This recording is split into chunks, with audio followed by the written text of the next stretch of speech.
Hello everyone, welcome to yummy the right. இன்றைக்கி தீபாவளி ரெசிபியாக நம்ம முறுக்கு எப்படி செய்கிறதுன்னு பார்க்கலாம். 4 கப் பச்சரிசியை 2 மணி நேரம் முன்னாடி நல்லா கழுவி ஊற வச்சுக்கணும். ஊற வச்சதை ட்ரெயின் பண்ணிவிட்டு ஒரு ஒயிட் கிளாத்தில் ஃபுல்லாக ஸ்ப்ரெட் பண்ணி ஃபேனுக்கு கீழே ஒரு 30 மினிட்ஸ் காய விடணும். காய வச்சதை கை வச்சு பார்த்தா ஈரம் இருக்கக்கூடாது, அதில் ஈரப்பதம் மட்டும் லைட்டாக இருக்கணும். கையில் லைட்டாக ஓட்டணும்.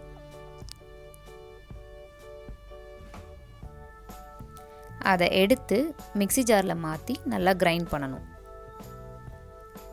அதை ஒரு ஜல்லடையில் போட்டு ஃபைனாக ஜலிச்சு எடுத்துக்கிறோம்.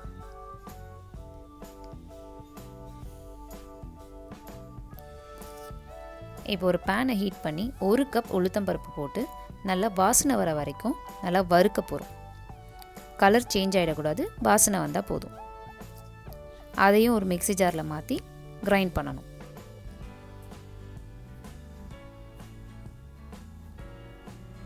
கிரைண்ட் பண்ணதை எடுத்து ஜல்லடையில் போட்டு ஜலிச்சிக்கணும். இப்போ ஒரு பவுலில் அரைச்சி வச்சுருக்க பச்சரிசியிலேருந்து 1 கப் எடுத்து போடுறேன். அடுத்தது 1/4 கப் உளுத்தம்பருப்பு மாவு எடுத்து போடுறேன். அது ரெண்டுத்தையும் நல்லா மிக்ஸ் பண்ணிக்கிறேன்.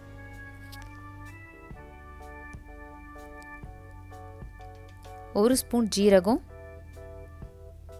1 ஸ்பூன் பெருங்காயத்தூள், 1/4 ஸ்பூன் உப்பு, இது 3ஐயும் போட்டு நல்லா திருப்பியும் மிக்ஸ் பண்ணிக்கிறேன். இப்போ அதில் 1 டேபிள் ஸ்பூன் பட்டர் போட்டு கையை வச்சு நல்லா மிக்ஸ் பண்ணிக்கிறேன்.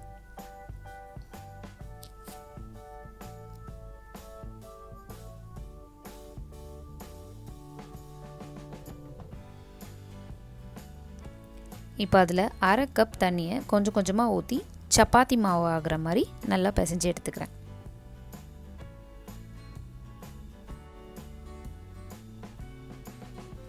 இப்போ ஒரு பேனில் எண்ணெய் ஊற்றி ஹீட் பண்ணிக்கிறேன். அதில் ஒரு குட்டி பீஸ் மாவு போட்டு பார்த்தா அது உடனே கீழேருந்து எழும்பி மேலே வரும். அதுதான் கரெக்டான ஹீட்.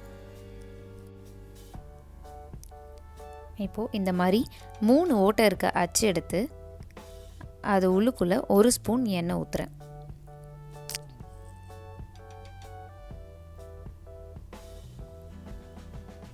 அதை நல்லா ஸ்ப்ரெட் பண்ணி விட்டுக்கிறேன்.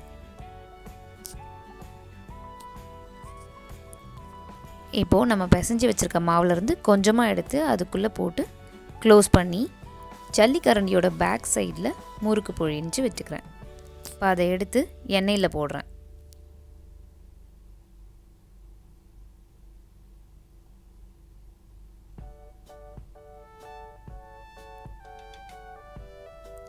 இப்போ கொஞ்சமாக வெந்த உடனே அதை திருப்பி போட்டுக்கோங்க. எல்லா பபிள்ஸும் அடங்கும் போது அது வெந்துடுச்சுன்னு அர்த்தம். அதை எடுத்துடலாம்.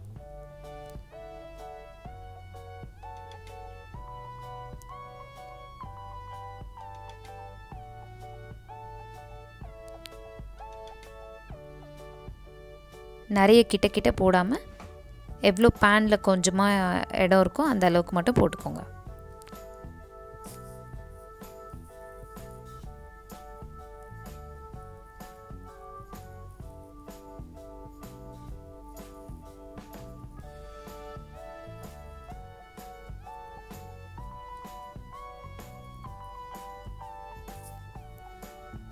இந்த பேனில் நான் 4 முறுக்கு இருக்கிற அளவுக்கு போடுறேன்.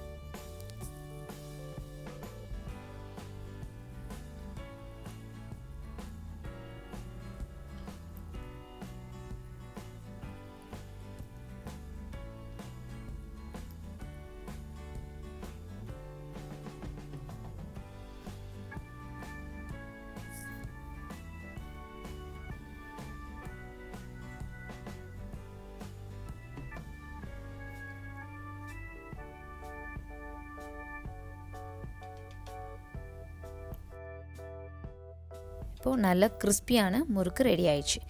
தீபாவளிக்கு இதை செஞ்சு சாப்பிட்டு என்ஜாய் பண்ணுங்கள்.